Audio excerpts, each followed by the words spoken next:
Rain dripped from the edge of the mansion's grand entrance as 20-year-old Grace Harper stood trembling with a baby in one arm and a small suitcase in the other.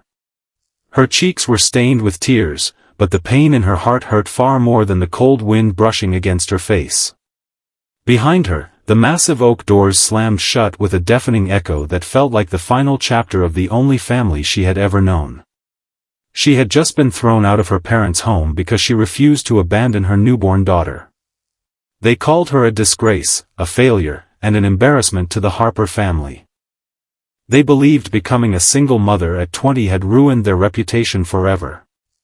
But none of them knew that within the next hour, a convoy of black luxury SUVs would roll into the driveway and change every single life standing on that porch forever.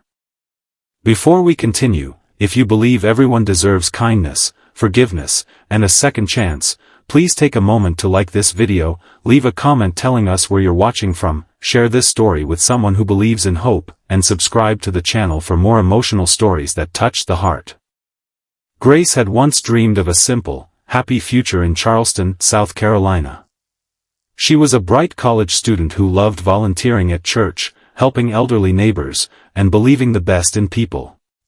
During her sophomore year, she met Nathan Brooks, a young man who appeared kind, respectful, and ambitious.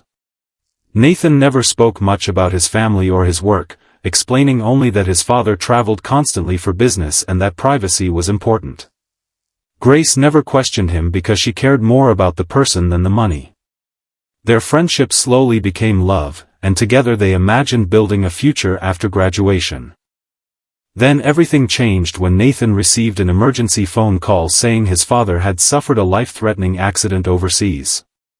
He promised Grace he would return within days, but before he could leave, another crisis erupted involving his family's international company. Communication disappeared almost overnight. Weeks turned into months. Grace discovered she was pregnant, but every attempt to reach Nathan failed. His old number no longer worked, his apartment had been emptied, and even his closest friends seemed unable to find him.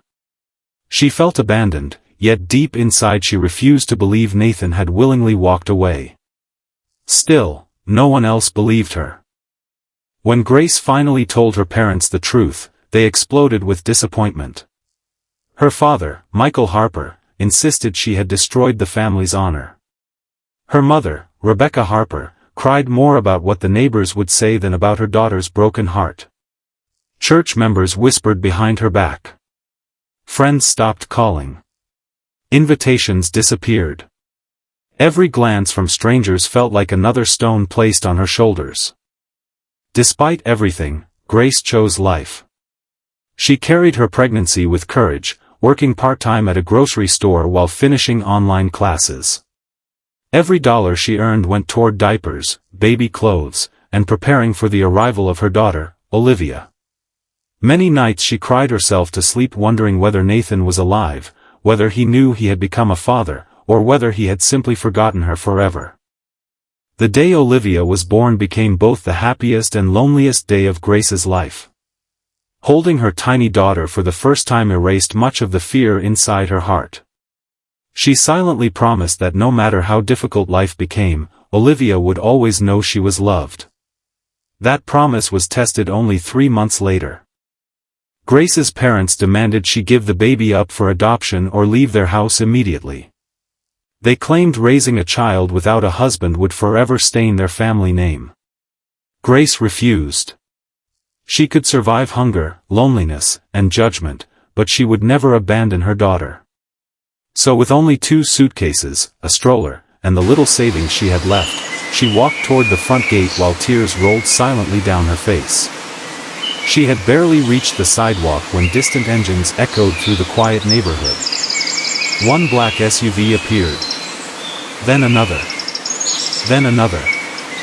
Soon nearly a dozen polished vehicles entered the long driveway, each escorted by security personnel dressed in dark suits. Curious neighbors stepped outside.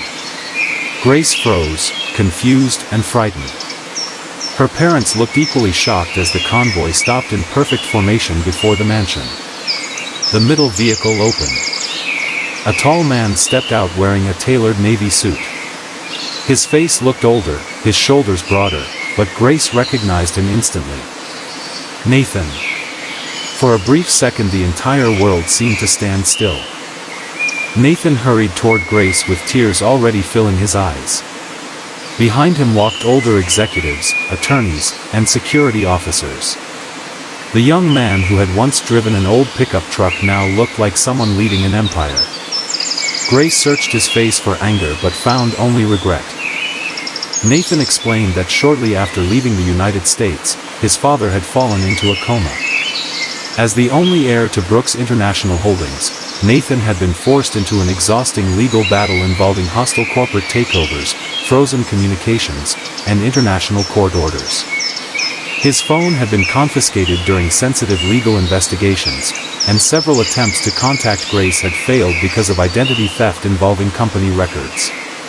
By the time everything settled, he had spent nearly a year trying to find her.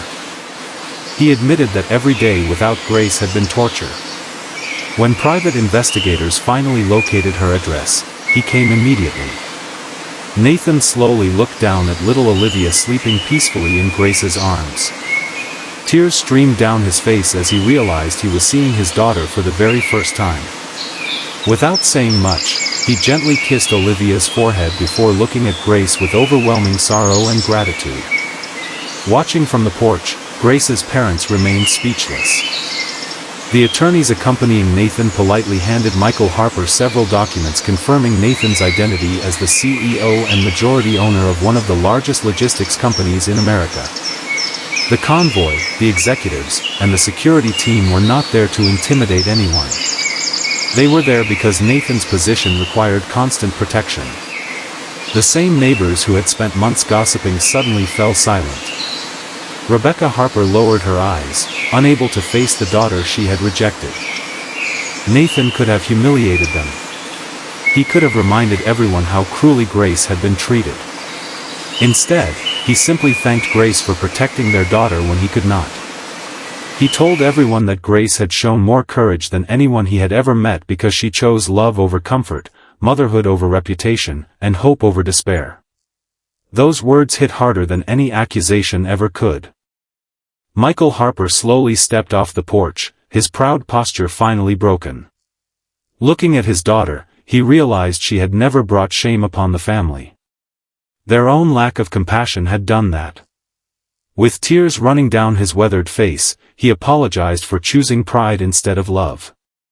Rebecca followed moments later, embracing both Grace and little Olivia while asking for forgiveness she never expected to receive. Grace's heart still carried deep wounds, but she remembered the values she had learned as a child. Forgiveness did not erase pain, yet it freed people from living inside it forever. Over the following months, Nathan and Grace rebuilt the trust that had been stolen by circumstances neither had controlled.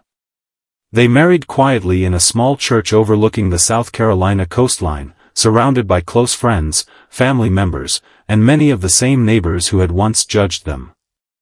Instead of buying another mansion, Nathan and Grace established a foundation that provided housing, childcare, education, and financial assistance for struggling single mothers across the United States. Grace personally mentored young women facing rejection, reminding them that their value was never determined by public opinion or difficult circumstances. Olivia grew up surrounded not only by wealth but by kindness, humility, and generosity. She often heard her parents repeat one simple lesson: people should never be measured by the worst chapter of their lives, because God can still be writing the most beautiful pages ahead. If this story touched your heart, please like this video, share it with someone who needs hope today, and subscribe for more emotional stories that remind us that love, forgiveness, and faith can change lives. Special request: comment below, everyone deserves a second chance.